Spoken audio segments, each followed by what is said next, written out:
Chidambaram Bethel IPA ஜெபகோபுரம் வழங்கும்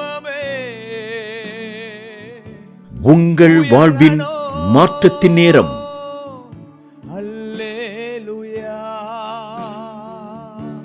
இதை பார்த்து கொண்டிருக்கிற ஜாய் டிவி நேயர்களுக்கு இயேசு கிறிஸ்துவின் நாமத்தில் அன்பின் வாழ்த்துக்களை நாங்கள் தெரிவித்துக் கொள்கிறோம். எங்கள் பெத்தேல் IPA ஜெபகோபுரத்தின் சார்பாகவும் நாங்கள் வாழ்த்துக்களையும் நன்றிகளையும் உங்களுக்கு தெரிவித்துக் கொள்கிறோம். ஆமென். இந்த நாளிலும் கூட நாம் பொறுமையாய் இருப்பதன் மூலம் கிடைக்கும் ஆசீர்வாதங்களை நாம் பார்க்க போகிறோம். ஆமென். பொறுமையாய் இருப்பது ரொம்ப நல்லது. ஆமென். ஹல்லேலூயா, ஹல்லேலூயா. நாம் பார்க்கலாம். மார்க்கு எழுதின சுவிசேஷம் 5ஆம் அதிகாரம் அதில் 22ஆம் வசனத்திலிருந்து நான் வாசிக்கிறேன். அப்பொழுது ஜெப ஆலய தலைவரில் ஒருவனாகிய யவீரு என்பவன் வந்து அவரை கண்டவுடனே அவர் பாதத்தில் விழுந்து, என் குமாரத்தி மரண அவஸ்தைப்படுகிறாள், அவள் ஆரோக்கியம் அடையும்படிக்கு நீர் வந்து அவள் மேல் உமது கையை வையும், அப்பொழுது பிழைப்பாள் என்று அவரை மிகவும் வேண்டிக் கொண்டான். அவர் அவனோடே கூட போனார். திரளான ஜனங்களும் அவருக்கு பின் சென்று அவரை நெருக்கினார்கள். அப்பொழுது 12 வருஷமாய் பெரும்பாடுள்ள ஒரு ஸ்திரீ அநேக வைத்தியர்களால் மிகவும் வருத்தப்பட்டு தனக்கு உண்டானவைகளை எல்லாம் செலவழித்தும் சற்றாகிலும் குணமடையாமல் அதிக வருத்தப்படுகிற பொழுது இயேசு கிறிஸ்துவை குறித்து கேள்விப்பட்டு, நான் அவருடைய வஸ்திரங்களை ஆகிலும் தொட்டால் சொஸ்தமாவேன் என்று சொல்லி ஜனக்கூட்டங்களுக்குள்ளே அவருக்கு பின்னாக வந்து அவருடைய வஸ்திரத்தை தொட்டால் உடனே அவளுடைய உதிரத்தின் ஊறல் நின்று போயிற்று. அந்த வேதனை நீங்கி ஆரோக்கியம் அடைந்ததை அவள் தன் சரீரத்திலே உணர்ந்தாள்.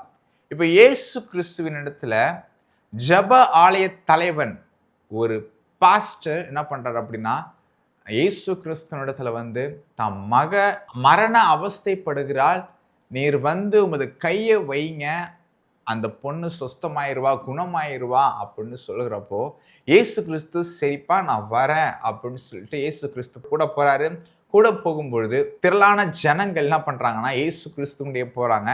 இப்போ இந்த சம்பவம் நடந்து கொண்டிருக்கும் பொழுது இந்த சமயத்துல இயேசு கிறிஸ்துவை பற்றி ஒரு பெண் கேள்விப்படுகிறாள். அந்த பெண்ணிற்கு ஒரு பிரச்சனை, ஒரு பெரும் பாடு, ஒரு பெரிய கஷ்டம் அந்த பெண்ணுக்கு இருக்கு. ஒரு இரத்தப்போக்கு அந்த பெண்ணுக்கு இருக்கிறதுனால அதிலிருந்து எனக்கு யார் விடுதலை தருவா, சுகத்தை கொடுப்பா, நான் அவ்வளோ பணத்தை செலவு பண்ணிட்டேன், மருத்துவரை பார்த்துட்டேன், ஹாஸ்பிட்டல் போயிட்டேன், இது சற்றாகலும் ஒரு துளி குடம் இதிலிருந்து எனக்கு சுகம் கிடைக்கல, 12 வருடமாய் இந்த ஒரு பெரும் பாடு என் சரீரத்தில் இருக்கிறது, அதனால் இதை என்னால் தாங்கிக் கொள்ளவே முடியல அப்படின்ட்டு இருக்கிறப்போ இந்த பெண் இயேசு கிறிஸ்துவை பற்றி கேள்விப்படுகிறார்.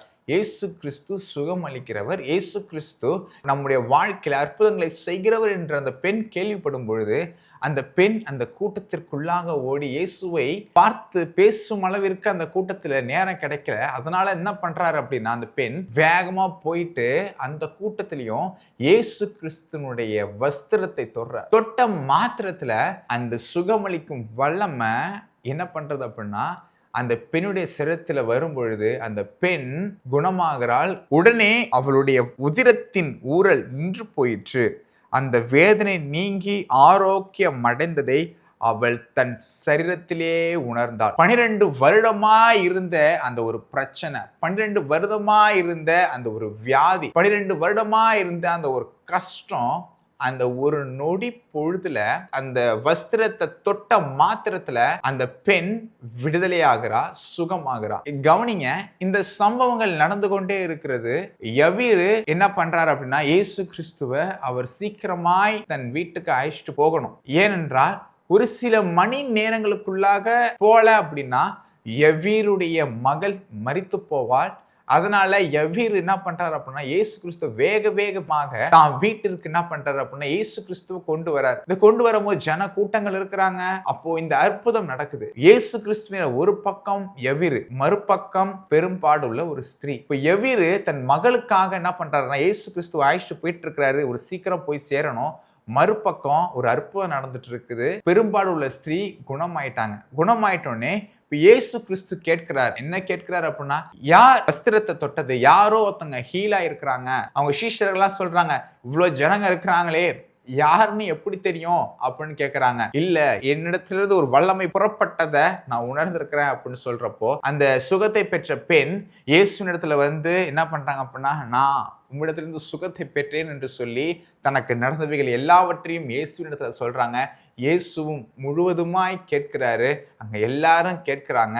கேட்கிறது மாத்திரம் இல்லைங்க, அந்த பெண்ணை பார்த்து சொல்றாரு, உன் விசுவாசம் உன்னை ரட்சித்தது, நீ சமாதானத்துடனே போய் உன் வேதனை நீங்கி சுகமாயிரு என்று சொல்லிட்டு என்ன பண்றாரு அப்படின்னா, அந்த சம்பவங்களை முடித்துட்டு அவர் போறாரு. ஒரு பக்கம் எவ்விரு வெயிட் பண்ணிக்கிட்டே இருக்கிறார். இந்த சம்பவங்கள் மறுபக்கம் அற்புதத்தை இயேசு கிறிஸ்து பண்ணி செய்து கொண்டிருக்கிறார். இந்த சம்பவங்கள் நடந்து கொண்டே இருக்கிறப்போ இங்க எவ்விரு என்ன பண்றாரு அப்படின்னா, பொறுமையாய் வெயிட் பண்ணிக்கிட்டே இருக்கிறார். அவர் இயேசு கிறிஸ்துவ, இயேசுவே, நான் முதலாவது உம்மிடத்துல அற்புதம் கேட்டனே, முதல்ல நான் தானே உங்களோட கேட்டேன், நீங்க என் வீட்டுக்கு வரணும், என் மக வந்து சாவ கிடக்குறா, இது சாகிற பிரச்சனை, என் மக சற்று நேரத்துல இறந்து போயிடுவா, எனக்கு பிரச்சனை ரொம்ப பெருசு அப்படின்ட்டு நான் தானே உங்க இடத்துல வந்தேன்.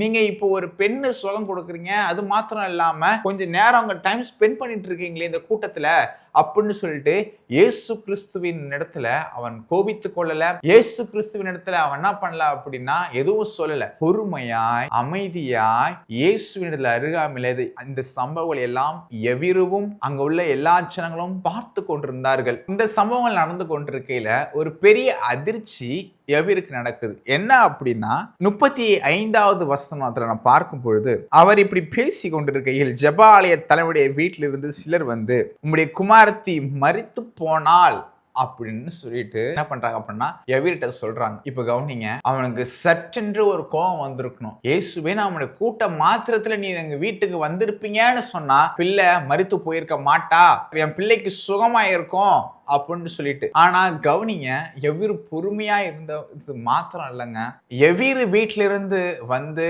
அந்த ஜெபாலய தலைவனாகிய எவ்விரிடத்துல எவ்விரு என்னப்படுகிறவர்கிட்ட சொல்றாங்க, உம்முடைய மகள் இறந்து போயிட்டா, இதுக்கப்புறம் போதகரை நீங்க வருத்தப்படுத்த வேண்டாம், அழைச்சிட்டு வர வேண்டாம் அப்படின்னு சொல்றாரு. எவ்விரு நினைச்சிருக்கலாம், சீக்கிரமா வந்திருந்தா என் மக அன்னைக்கு மரிச்சு போயிருக்க மாட்டாளே நினைச்சிருக்கலாம். ஆனா அவன் அப்படி இல்லைங்க, அவன் பொறுமையாய் காத்திருந்தான் இயேசு கிறிஸ்துவுக்காக. இயேசு கிறிஸ்து ஒரு அற்புதத்தை என் வாழ்க்கையில் செய்வார் என்று எவ்விரு அறிந்தது நிமித்தமாக காத்து கொண்டிருந்தான். இயேசு கிறிஸ்து எவ்விரை பார்த்து சொல்றாரு, பயப்படாத, விசுவாசம் உள்ளவனாய் மாத்திராரு அப்படின்னு சொல்றாரு. அந்த வார்த்தைகளை எவ்விரு நம்புறாரு, பயப்படல, விசுவாசமா இருக்கிறாரு. இயேசு கிறிஸ்து எவ்வினுடைய வீட்டிற்கு வந்து அந்த மரித்த பிள்ளைய பார்த்து சொல்றாரு. அந்த 41வது வசனத்தை நாம் பார்க்கலாம். அந்த பிள்ளையின் கையை பிடித்து தலித் தாகுமி என்றார். அதற்கு சிறு பெண்ணே எழுந்திரு என்று உனக்கு சொல்கிறேன் என்று அர்த்தமாம். உடனே சிறு பெண் எழுந்து நடந்தால் அவள் 12 வயதுள்ளவளாய் இருந்தாள். கவனிங்க, மரித்து போன அந்த பெண் எவ்விரு தேவனிடத்தில் மீது வைத்த அந்த விசுவாசம், அந்த ஒரு பொறுமை நிமித்தமாக இயேசு கிறிஸ்து என்ன பண்றாரு அப்படின்னா அந்த மரித்த பெண்ணை உயிருடன் எழுப்ப செய்கிறார். ஆமென், ஹல்லேலூயா. தாம் பொறுமையா இருந்தது நிமித்தமாக, கர்த்தர் மீது வைத்த விசுவாசத்தின் நிமித்தமாக கர்த்தர் என் வீட்டுக்கு வராரு, அவர் நிச்சயமாய் ஒரு பெரிய அற்புதத்தை என் வாழ்க்கையில என் குடும்பத்துல செய்வாரு, நான் காத்திருக்கிறேன், அதனால கர்த்தர் ஒரு நாளும் கைவிட மாட்டார் என்று எவ்விரு அறிந்ததுனால அவன் பொறுமையாய் காத்திருந்தான். இயேசு கிறிஸ்துவும் எவ்வினுடைய வீட்டிற்கு வந்து எவ்விரு என்னப்படுகிற ஜெப ஆலய தலைவனுடைய மகளுக்கு அந்த மரித்து போன அந்த சரீரத்தை இயேசு கிறிஸ்து என்ன பண்றாரு அப்படின்னா உயிரடைய செய்கிறாரு. அந்த பெண் எழுந்து நடக்க ஆரம்பிக்கிறாங்க. ஆமென், ஹல்லேலூயா. கர்த்தர் அற்புதங்களை செய்கிற தெய்வம். அன்று பொறுமையாய் எவ்விரு கர்த்தருடைய சமூகத்துல கர்த்தருக்காக காத்து கொண்டிருந்தான். கர்த்தர் ஒரு அற்புதத்தை எவ்விருடைய வாழ்க்கையில அவர் செய்து முடித்தார். ஆமென், ஹல்லேலூயா, ஹல்லேலூயா. ஆனா பொறுமையா இருக்கும் பொழுது நமக்கு ஒரு களைப்பு உண்டாயிரும், ஒரு சோர்வு உண்டாயிரும், அது மாத்திரம் இல்லாம ஒரு பயம் உண்டாயிரும். இது என் வாழ்க்கையில் நடக்குமா, நடக்காம போயிருமா அப்படின்னு சொல்லிட்டு ஒரு பயம் நம்மள என்ன செஞ்சிடும் அப்படின்னா நம்மள சோர்வுக்கு உண்டாக்கிறோம், ஒரு கவலையை ஏற்படுத்திடும். அதானாங்க. ஆனா இயேசு கிறிஸ்து உங்களை பார்த்து சொல்றாரு, பயப்படாத, நான் உன் கூட இருக்கிறேன் அப்படின்னு இயேசு கிறிஸ்து உங்களை பார்த்தும் என்னை பார்த்தும் அவர் சொல்கிறார். ஆமென், ஹல்லேலூயா. பொறுமையா இருக்கும் பொழுது நமக்குள்ளாக உண்டாகிற அந்த கலக்கங்கள், பயங்கள் எல்லாவற்றையும் இந்த நாள்ல இயேசு கிறிஸ்து மாற்ற விரும்புறாருங்க. ஆமென். எதை குறிச்சும் நீங்க உங்க வாழ்க்கையில பயப்படாதீங்க. ஏதாவது காத்துட்டு இருக்கீங்களா? ஒரு நன்மைக்காக, ஒரு ஆசீர்வாதத்திற்காக, இது என் வாழ்க்கையில் நடந்தா நல்லா இருக்கும் அப்படின்னு நீங்க காத்துட்டு இருக்கீங்களா? அது விசுவாசமா இருங்க. கர்த்தர் அற்புதத்தை செய்வார் என்று அதற்காக ஜெபிங்க. அதற்காக கர்த்தரிடத்தில் அவர் சமூகத்தை நாடுங்க. கர்த்தர் நிச்சயமாய் அவர் உங்க வாழ்க்கையில அற்புதத்தை செய்கிறவராய் இருக்கிறார். ஆமென், ஹல்லேலூயா. பாருங்க, எவிரு அப்படிதான் கர்த்தருடைய ஆசீர்வாதத்தை பெற்றுக்கொண்டான். மரித்து போயாச்சுன்னு சொல்லியும் இயேசு கிறிஸ்துவ தான் வீட்டுக்கு அழைச்சிட்டு போறாரு. முடிந்து போச்சு என்று தெரிந்தும் இயேசு கிறிஸ்துவ தான் வீட்டுக்கு அழைச்சிட்டு போறாரு. ஏன்னா எவிரு அறிந்திருந்தாரு, நான் அழைத்து வந்து கொண்டிருக்கிறவர் பெரியவர் என்று, அற்புதங்களை செய்கிறவர் என்று அவருக்கு தெரிந்தது. அதனாலதான் மரித்த பெண் உயிரோடு கூட எழுந்திருந்தாங்க. இன்றும் நீங்களும் நானும் ஆராதிக்கிற இயேசு அவர் ஜீவிக்கிறவர். இன்றும் நமக்குள்ளாக வாசம் செய்கிற தேவனாய் இருக்கிறார். இந்த நாளும் கூட அவரை தேடுகிற நமக்கு அவர் நிச்சயமாய் அற்புதங்களை செய்ய வல்லமையுள்ள தேவனாய் அவர் இருக்கிறார். ஆமென், ஹல்லேலூயா, ஹல்லேலூயா. இப்போ பாருங்க, பயப்படாதீங்க. எதை குறித்து நீங்க பயப்படாதீங்க. இப்போ இன்னொரு சம்பவத்தை நான் சொல்லுகிறேன். இயேசு கிறிஸ்து அவருடைய சீஷர்களும் படகுல போய் கொண்டிருக்கும் பொழுது அந்த படகு என்ன பண்ணுது அப்படின்னா, நடுக்கடல்ல ஒரு சுழற்காற்றுல இருக்கும் பொழுது மூழ்கத்தக்கதாக என்ன பண்ணுது அப்படின்னா அலைகள் எழும்புகிறது. அப்ப இயேசு கிறிஸ்து நல்லா தூங்கிட்டு இருக்கிறாரு. ஆனா 12 பேரும் என்ன பண்றாங்க அப்படின்னா பயப்படுறாங்க. அப்ப இயேசுவை எழுப்புறாங்க. இயேசுவே உதவி செய்யும் வேண்டும். இயேசு கிறிஸ்து அந்த காற்றையும் கடலையும் பார்த்து அதட்டினார். அது அப்படியே நின்று போயிட்டு ஒரு அமைதல் உண்டாயிற்று. ஸோ சீஷர்கள்லாம் என்ன பண்ணாங்க அப்படின்னா தைரியமா இருந்தாங்க. இயேசு கிறிஸ்து என் கூட இருக்கிறாரு, என் படகிற்குள்ளாக இருக்கிறார் என்று சொல்லி. ஆமென், ஹல்லேலூயா. உங்க வாழ்க்கை என்ற படகிற்குள்ளாக இயேசு கிறிஸ்து இருக்கிறாருங்க. உங்க கூட இயேசு கிறிஸ்து இருக்கிறாருங்க. நீங்க பயந்து போகாதீங்க. ஏன்னா உங்களுக்குள்ள இருக்கிற, உங்க வாழ்க்கையில இருக்கிற இயேசு கிறிஸ்து பெரியவர். அவரை நம்புங்க. அவர் உங்க வாழ்க்கையில பெரிய பெரிய காரியங்களை, பெரிய பெரிய அற்புதங்களை கர்த்தர் உங்க வாழ்க்கையில செய்ய அவர் வல்லமுள்ள தேவனாய் அவர் இருக்கிறாருங்க. அவருக்கு ஒரு அழகான ஒரு பேர் இருக்கு. என்ன பேர் தெரியுமாங்க? இம்மானுவேல் என்று அவருக்கு ஒரு அழகான பேர் இருக்கு. இம்மானுவேல் என்ற என்ன அர்த்தம் தெரியுமாங்க? தேவன் நம்மோடு இருக்கிறார் என்ற அர்த்தம். இயேசு கிறிஸ்து நம்மளை ரட்சிக்க மாத்திரம் பூமிக்கு வந்தவர் அல்ல, ரட்சித்து முடிச்சுட்டு அப்படியே போயிட்டவர் அல்ல. அவர் ரட்சித்தவர், நம்மளை மன்னித்தவர், நம்மளை மீட்டவர் மாத்திரமல்ல, உலகத்தின் முடிவு பரியந்தமும் நித்தமும் பரலோகத்திலையும் நம்மோடு வாசம் பண்ணுகிற தேவனாய் இருக்கிறாருங்க. இம்மானுவேல் என்றால் தேவன் நம்மோடு இருக்கிறார் என்ற அர்த்தமா. இயேசு கிறிஸ்து நம்மோடே இருக்கிறார், நமக்குள்ளே ஜீவிக்கிறார். அந்த நல்ல இயேசுவை நீங்களும் நானும் அறிந்திருக்கிறோம், தெரிந்திருக்கிறோம். அவர் நம் வாழ்க்கையில பெரிய பெரிய அற்புதங்களை செய்கிறார். ஆமென், ஹல்லேலூயா. நீங்கள் பொறுமையா இருப்பது நல்லது. உங்க வாழ்க்கையில நடக்கிற காரியங்கள் பொறுமையா இருக்குதா? ரொம்ப நல்லது. கர்த்தருக்கு நன்றி செலுத்துங்க.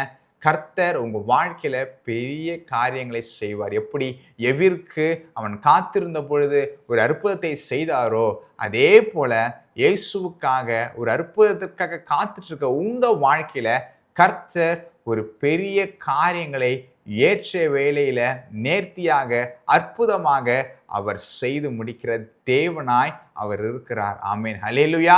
இந்த நாளிலும் உங்க யாவரையும் இயேசு கிறிஸ்துவின் நாமத்தில் வாழ்த்துகிறேன். உங்களுக்காக நான் ஜெபிக்கிறேன். கண்களை மூடலாமா? அன்பின் பரலோக தகப்பனே, இந்த நாளும் உங்களுடைய பிள்ளைகளாகிய நாங்க நோக்கி பார்க்கிறோம். ஏசப்பா, நாங்க உமக்காக பொறுமையா இருக்கிறதான அந்த ஒரு ஞானத்தை, அந்த ஒரு கிருபையை எங்களுக்கு தாங்க ஆண்டவரே. பொறுமையை கற்றுக் கொடுங்கப்பா. எப்படி பொறுமையா இருந்து உம்மிடத்திலிருந்து ஆசீர்வாதத்தை பெற்றுக்கொண்டது போல, அதே போல ஆபிரகாம் பொறுமையா இருந்து உம்மிடத்திலிருந்து ஆசீர்வாதங்களை பெற்றுக்கொண்டது போல, ஏசப்பா, நாங்கள் பொறுமையா இருக்க கர்த்தர் எங்களுக்கு கிருபையை தாங்கப்பா. எங்க வாழ்க்கையில் நாங்கள் எதற்கெல்லாம் காத்து கொண்டிருக்கிறோமோ, எதையும் வாழ்க்கையில் நடந்தா நன்மையா இருக்கும் என்று எதிர்பார்த்து கொண்டிருக்கிறோமோ, அந்த காரியங்களை கர்த்தர் எங்க வாழ்க்கையில கை கூடி வர செய்ய போவதற்காக நன்றி செலுத்துகிறோம். ஏசப்பா, இந்த நேரத்தில் பலவீனமாயரா இருப்பாங்க, நான் சுகவீனமாயரா இருப்பாங்க என்று சொன்னால் கர்த்தருடைய சுகம் அவர்களை தொடுவதாக, கர்த்தருடைய பலன் அவள் நிரப்புவதாக அப்பா. அவங்களை பலப்படுத்துங்க, சுகப்படுத்துங்க, ஆசீர்வதிங்க அப்பா. இயேசு கிறிஸ்துவின் நாமத்தின் மூலம் ஜெபிக்கிறோம் எங்கள் ஜீவனுள்ள நல்ல பிதாவே. ஆமென், ஆமென், ஆமென். பிரியமானவர்களே, தொடர்ந்து இந்த நிகழ்ச்சிகள் வெளிவரவும் ஆண்டவரை அறியாத மக்கள் இந்த நிகழ்ச்சியின் மூலமாக தேவ ஆசீர்வாதங்களை பெற்றுக் கொள்ளவும் உங்கள் ஜெபத்திலும் உதாரத்துவமான காணிக்கையினாலும் இந்த ஊழியத்தை தாங்கும்படி உங்களை பட்சமாய் கேட்டுக்கொள்கிறோம். கர்த்தர் தாமே உங்களை ஆசீர்வதிப்பாராக. எங்களுடைய ஜிபே எண் 9618709301. உங்கள் ஜெப உதவிக்கும் மேலும் ஆலோசனைகளுக்கும் நீங்கள் எங்களோடு தொடர்பு கொள்ள பாஸ்டர் AP அருள் ஸ்டாலின், பெத்தேல் IPA ஜெபகோபுரம், சிதம்பரம், கடலூர் மாவட்டம், தமிழ்நாடு, தென்னிந்தியா 608001. செல்போன் 9698709301 மற்றும் 9585229103.